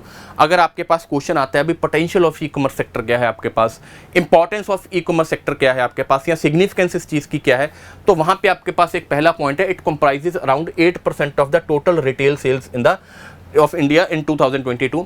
दूसरी बात आप यहाँ पे क्या कर सकते हैं, दैट सबसे पहला देखिए, it is growing rapidly and is expected to become the third largest online retail market in the world by 2030। जो इंडिया की रिटेल मार्केट है ई कॉमर्स सेक्टर की, it will be the third largest. Obviously आप इस context में बात कर सकते हैं that it can be the sunrise, और rather it is the sunrise industry of India, जो आगे चलकर हमारी इकोनॉमी को क्या कर सकता है, डोमिनेट कर सकता है, ठीक है, और उसके जीडीपी कंट्रीब्यूशन सबसे ज़्यादा भी हो सकता है हमारे लिए। तो ये डाटा है जिस चीज़ को आप इंट्रोडक्शन में भी यूटिलाइज कर सकते हैं, जिस चीज़ को आप यूटिलाइज कर सकते हैं as an example to substantiate your points as well. अब बात आती है कि अगर इसकी इतनी ज़्यादा इंपॉर्टेंस है with respect to our data that we can understand, तो ये इतनी ज़्यादा इसकी सिग्निफिकेंस या इतना ज़्यादा इसका पोटेंशियल क्यों है। देखिए सबसे पहली जो चीज़ आपको समझनी पड़ेगी that is with respect to the employment generation. Employment, अभी हमने एक मास एम्प्लॉयमेंट वाला स्ट्रेटजी वाला टॉपिक आपके साथ किया है, उसमें हमने क्या देखा था, हमारा सबसे बड़ा जो प्रॉब्लम किस चीज़ के लिए था, वुमेन पार्टिसिपेशन। हम इस चीज़ को क्या नहीं कर पा रहे, इंक्रीज़ नहीं कर पा रहे, rather because of the regressive norms that are prevalent in your country. Majority of the women जो है उन्हें जॉब मिलता नहीं है because of the patriarchal structure. मिलता है तो क्या प्रमोट हो सकता है, that is under employment. Because of traditional structure उन्हें बहुत ज़्यादा बिजनेस अपॉर्चुनिटीज़ भी नहीं मिलती हैं। तो ई कॉमर्स एक ऐसा मॉडल है जहाँ पे वुमेन पार्टिसिपेशन जो है इकोनॉमिक एक्टिविटीज़ के अंदर इंक्रीज़ कर सकती है। बिकॉज आप कहाँ से काम कर सकते हो, you can work from home. आपको बिजनेस मॉडल आपके पास है, आपके पास प्रोडक्ट भी है, आपको rather establishing business in the market, physical market, आप सेल कर सकते हो and you can reach the world wide market. कहाँ पे, from your home, by accessing a particular platform. पहली बात। दूसरी बात ये भी है, हमने एक और चीज़ देखी थी वुमेन पार्टिसिपेशन के अंदर, वुमेन बिजनेस अपॉर्चुनिटीज़ को क्यों नहीं ग्रैब कर पा रही, बिकॉज क्या एग्जिस्ट नहीं करता है, कैपिटल। ये एक ऐसा स्ट्रक्चर है that demands a very less capital requirement in context to the आपके पास जो फिजिकल मार्केट प्लेस वाला मॉडल है। उसी कंटेक्स्ट में बात करी जाती है कि जो आपका एम्प्लॉयमेंट जनरेशन है bye the e commerce sector in the country, that is very high, specifically in context of marginalised और वनरेबल कम्युनिटीज़, जिनकी पार्टिसिपेशन आपकी इकोनॉमिक एक्टिविटीज़ में बहुत ज़्यादा कम है। जैसे कि वुमेन है आपके पास, आप किस चीज़ की बात भी कर सकते हो, डिसेबल्ड की बात भी कर सकते हो, इनकी पार्टिसिपेशन बहुत ज़्यादा इंक्रीज़ कर सकती है। और नॉर्मली भी अगर हम बात करें एम्प्लॉयमेंट जनरेशन, अगर ई कॉमर्स चलेगा तो how it will lead to employment generation और increase in employment opportunities, because ये किस चीज़ को लीड करेगा, it will create what are called as business opportunities. Business opportunities आएंगी, एक अच्छा बिजनेस चलेगा तो ऑब्वियसली उसे लोग भी चाहिए होंगे, लोग मिलेंगे तो जॉब भी मिलेगा, जॉब मिलेगा तो इनकम स्टैंडर्ड भी इंक्रीज़ होंगे, जो आपकी इकोनॉमिक ग्रोथ को भी हेल्प करेंगे। उसी कंटेक्स्ट में अगर हम बात करें, देखिए स्पेसिफिकली बिजनेस अपॉर्चुनिटीज़ के कंटेक्स्ट में आप क्या बात कर सकते हो, हमारी कुछ इंडस्ट्रीज़ हैं that are very much important, that have the very high potential in the country, लेकिन बिकॉज ऑफ कम्पिटिटिवनेस लगा लो आप, हाई कैपिटल रिक्वायरमेंट्स लगा लो आप, हम मार्केट प्लेस को या वर्ल्ड वाइड मार्केट को इतनी आसानी से एक्सेस नहीं कर पा रहे हैं, तो we have not been able to fully utilise them. Specifically बात हम किस चीज़ की कर सकते हैं, that is your traditional artisan industry. जो ट्रेडिशनल इंडस्ट्री है, हैंडीक्राफ्ट्स की ले लो आप, टेक्सटाइल्स की ले लो, और कुछ पॉटरी के कंटेक्स्ट में लगा लो आप, जो ऐसी इंडस्ट्री जो है जो एग्जिस्ट करती है, ज़्यादातर इनफॉर्मल भी है लेकिन अच्छा काम कर सकती है अगर उसे एक अच्छा प्लेटफॉर्म मिले, एक अच्छी उसे मार्केट को एक्सेस मिले with less capital and access to the market place world wide भी जो हो सकती है, इस इंडस्ट्री को आप दोबारा से क्या कर सकते हो, you can revive it. That is the basic advantage of e commerce, जो हमारे लिए सबसे ज़्यादा इंपॉर्टेंट बन जाती है। सबसे पहला पॉइंट भी हमारा यही है, employment generation, that it is अ की ड्राइवर ऑफ एम्प्लॉयमेंट। अगर हम आपके पास जो आपका आर्टिकल है, जो न्यूज़ है, वो इस चीज़ की बात भी करता है दैट अगर हम बात करें जो ऑनलाइन वेंडर्स हैं, they employ 50% people and twice the number of female employees compare to the offline vendors. इस रिसर्च से, इस डाटा से ही हमें ये चीज़ पता चलती है that how it is leading to employment generation, या वुमेन एम्पावरमेंट को, या वुमेन जो participation in the economic sector है वो कैसे इंक्रीज कर रहा है। इंक्लूसिव ग्रोथ ऑब्वियसली आएगी जब वुमेन एम्पावरमेंट होगी। कैसे? As it offers the possibility to facilitate the movement of more women into the workforce, जो हमने ऑलरेडी देखा। उसी कंटेक्स्ट में हमने ये भी बात करी, इट इज़ डिसेबल्ड फ्रेंडली। क्यों? बिकॉज जो ट्रेडिशनल बायर्स हैं या डिसेबल्ड हैं, दे do not get very much opportunities, capital भी कम है, पोजीशन भी मार्जिनलाइज्ड है, तो उन्हें एक अच्छा प्लेटफॉर्म मिल सकता है। We can not only create employment generation but we can also promote what is called as inclusive growth by involving all the stakeholders, किसके अंदर? in the labor force। next देखिए, आपके पास हमने इस चीज़ को भी ऑलरेडी किया है, that we can promote what is called as a revival of artisan industry। इनको एक अच्छा प्लेटफॉर्म मिल सकता है, they can get a access to the regional and global markets around the world। उसी कंटेक्स्ट में आपके पास ये पॉइंट देखिए, एफिशिएंट एग्रीकल्चर। आपकी ज़्यादातर जो डिपेंडेंस है वो एग्रीकल्चर के ऊपर है। रादर इकोनॉमिक सर्वे भी कहता है कि 40% 6% ऑफ द जो वर्कफोर्स है, इट इज़ डिपेंडेंट और somehow involve in the agriculture sector. Disguised employment भी है। अब प्रॉब्लम एग्रीकल्चर के अंदर क्या है? इन्वेस्टमेंट्स आर डिक्रीजिंग, प्रॉफिट्स कम हो रहे हैं, rather it has been unprofitable sector या लॉस के अंदर चल रहा है थोड़े टाइम से। तो इस चीज़ को ठीक करने के लिए, फार्मर को एम्पावर करने के लिए हम क्या कर सकते हैं? ई कॉमर्स एक अच्छा प्लेटफॉर्म मिल सकता है, allowing farmers to connect directly with buyers, eliminating the need for intermediaries, जो किसके थ्रू प्रमोट होती है? APMC के थ्रू। इस चीज़ के लिए फॉर एग्जांपल मैंने स्टार्टिंग में भी आपको बताया था, गवर्नमेंट ने फार्मर को एम्पावर करने के लिए, बेटर रियलाइजेशन ऑफ प्राइस के लिए, प्रोडक्शन मैकेनिज्म्स को और ज़्यादा ठीक करने के लिए गवर्नमेंट ने एक ई कॉमर्स प्लेटफॉर्म लॉन्च भी किया था, जिसे आप क्या बोलते हो? Government e market place. इसके कंटेक्स्ट में एक और चीज़ है आपके पास, दैट इज़ E-NAM, आपकी ऑनलाइन एग्रीकल्चरल मार्केट। तो ये चीज़ें ऑलरेडी एग्जिस्ट कर रही हैं। फिर इसका एक इम्पैक्ट और भी हो सकता है, that it can drive investments in the post harvest infrastructure, जैसे कि कोल्ड स्टोरेज फैसिलिटीज़ हैं, पैकेजिंग है आपके पास, ट्रांसपोर्टेशन है। हमने अपनी क्लास में ये चीज़ भी कर रखी है ऑलरेडी, हमने इसके ऊपर एक स्पेसिफिकली टॉपिक किया था पोस्ट हार्वेस्ट के ऊपर, अगर आपको याद हो तो। इसका जो लॉस है that is around thousands of crores. बहुत ज़्यादा जो आपकी प्रोड्यूस है, around 30 to 40% of the produce जो है आफ्टर हार्वेस्ट वो क्या हो जाती है? ख़राब हो जाती है। बिकॉज कुछ पेरिशेबल है, कुछ के लिए आपके पास कोल्ड स्टोरेज फैसिलिटीज़ नहीं है, वेयर हाउस की अच्छी अपकीप मेंटेनेंस नहीं है।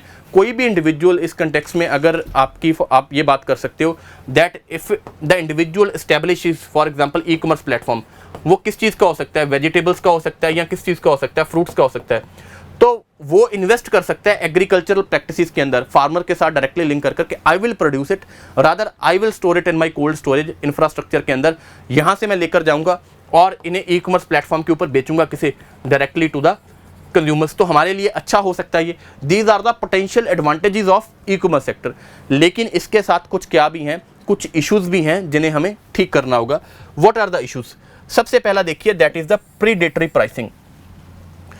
इस चीज़ के कंटेक्स्ट में आपने ऑलरेडी बहुत बार न्यूज़ देखी होगी, that will B of competition commission of India, जो बार बार जैसे कुछ MNC कंपनीज़ हैं जो आपकी डोमेस्टिक इंडस्ट्री को हार्म कर सकती हैं। कैसे? By offering them deep discounts. Amazon को बार बार इस चीज़ के लिए कहीं ना कहीं सिंगल आउट किया गया है, because of its this they offer deep discounts to eliminate competitors. और क्या इस्टेब्लिश करना चाहते हैं? वो मोनोपोली इस्टेब्लिश करना चाहते हैं, मोनोपोली करना चाहते हैं। Further they want to improve what is called as cost effectiveness through these predatory आपकी प्राइसिंग की प्रैक्टिसेस के थ्रू। नेक्स्ट आपके पास सबसे बड़ी प्रॉब्लम क्या है? It offers reduced options for the consumers.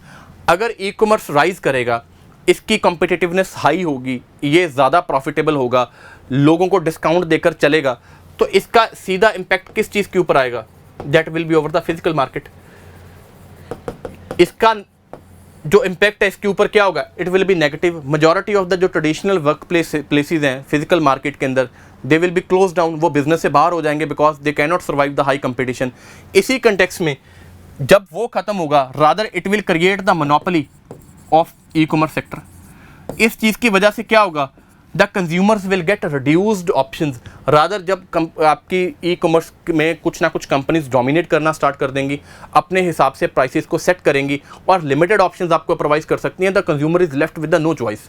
फिर आगे आप देखिए, अगर ट्रेडिशनल मार्केट प्लेस खत्म भी होती है तो इस चीज़ का इम्पैक्ट किस चीज़ के ऊपर आएगा। अगर आप यहाँ पे एम्प्लॉयमेंट ई कॉमर्स के अंदर जनरेट कर रहे हो तो रादर फिजिकल मार्केट के अंदर there is also the loss of employment because traditional business compete ना करने की वजह से क्या कर रहा है, इट इज़ क्लोजिंग डाउन।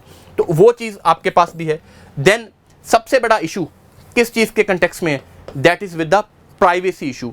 आप शॉप करते हो, आपकी एल्गोरिदम को चेक किया जाता है, एल्गोरिदम को चेक करने के बाद आपकी चॉइसेस को फिल्टर आउट किया जाता है, डाटा स्टोर किया जाता है, उसे जो बाद में सेल किया जाता है, it may B monetised also. तो डाटा क्या है, पब्लिक है या प्राइवेट है, उसे प्रोटेक्ट कैसे किया जाएगा।